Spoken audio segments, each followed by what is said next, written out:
Hi, welcome back to MAYLA'S Bedtime Stories. Many people will read bedtime stories in their childhood and even as adults. Many do not want to go to bed without them, and for some people, bedtime stories are very good lullabies. On my page, ladies and gentlemen, you will listen to some bedtime stories collections you may have or haven't come across before.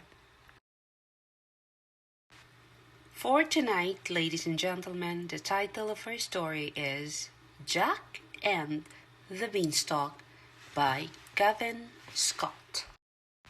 Once there was a boy named Jack who lived with his mother. They were very poor and had to sell their cow to get money for food. As he was taking the cow to market, Jack met an old man.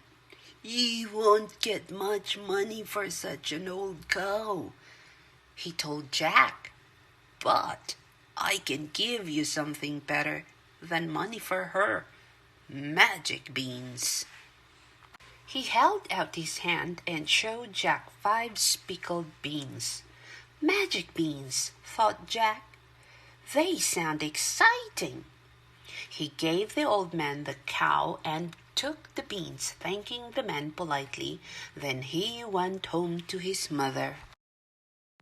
Jack's mother was extremely cross. "Silly boy," she shouted. "Thanks to you, we have no cow and no money." She threw the beans out of the window and sent Jack straight to bed. The next morning, Jack was astonished when he looked out of the window. A giant beanstalk had sprung up while he was sleeping, and it stretched up to the sky. Jack ran outside and began to climb the beanstalk. Up and up he went, higher and higher, till he reached the top. There he found a road which led to a big house. Jack's tummy was rumbling with hunger, so he knocked on the large wooden door. A giant woman answered. She looked kind, and Jack asked if she would give him some breakfast. "You would be breakfast if my husband finds you," she told Jack. "He's much bigger than me, and he eats children." But Jack begged and pleaded, and at last the woman let him in. She gave some bread and milk and hid him in a cupboard. Soon Jack heard loud footsteps and felt the cupboard shake. The giant man was coming. Jack heard him roar. "Fee-fi-foo-fum, I smell the blood of an Englishman." "Don't be silly," the giant's wife said. "You smell the sausages I've cooked for your breakfast. Now sit down and eat."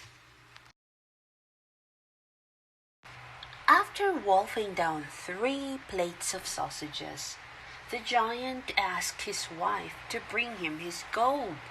She brought 2 big sacks filled with gold coins, which the giant began to count. But he was sleepy after his big breakfast and soon began to snore. Jack crept out of the cupboard and grabbed one of the sacks. Then he rushed out of the house, along the road, and straight down the beanstalk. Jack's mother was overjoyed to see him, and she was even happier when she saw the gold.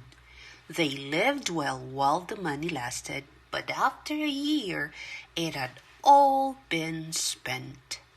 Once again, Jack and his mother had nothing to eat.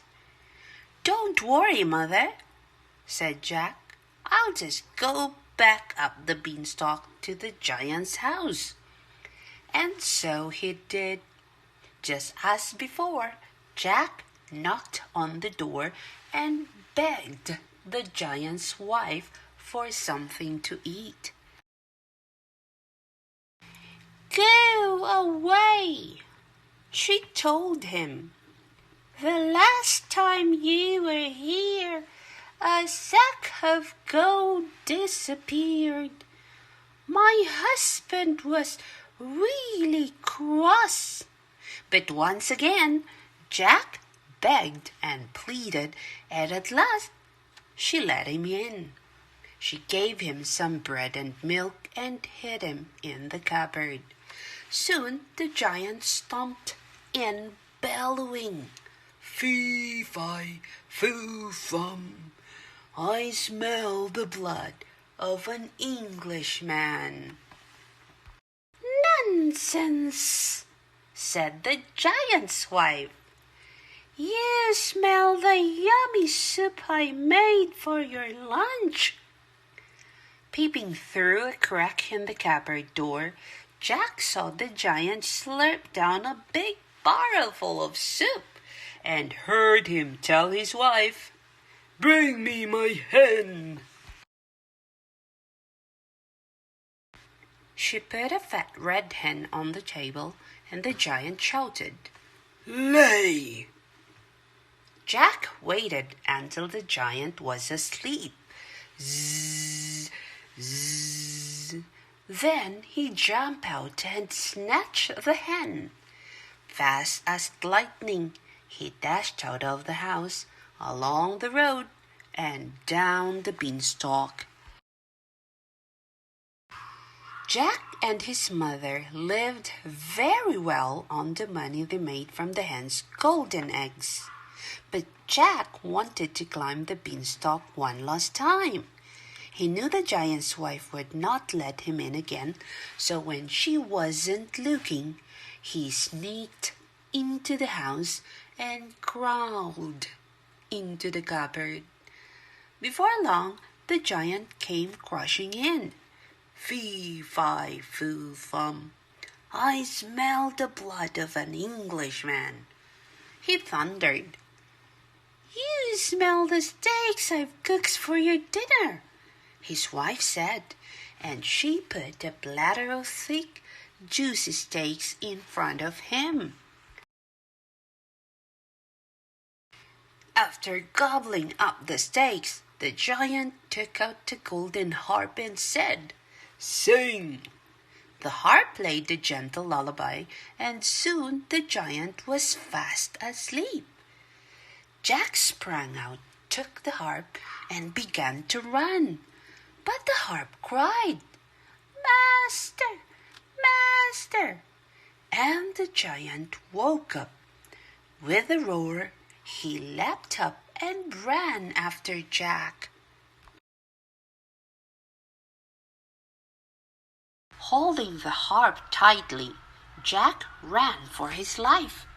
As he scrambled down the beanstalk, he yelled, "Mother! Mother! Bring the axe!" Jack took the axe and started to chop down the beanstalk. The giant quickly climbed back up to the top before it snapped in two. That was the last time Jack saw him. With the hen and the harp, Jack and his mother were able to live happily ever after, and they were never hungry again. The end. There you go, ladies and gentlemen. This is the story of Jack and the Beanstalk. So good night, sweet dreams, and sleep tight. See you next time.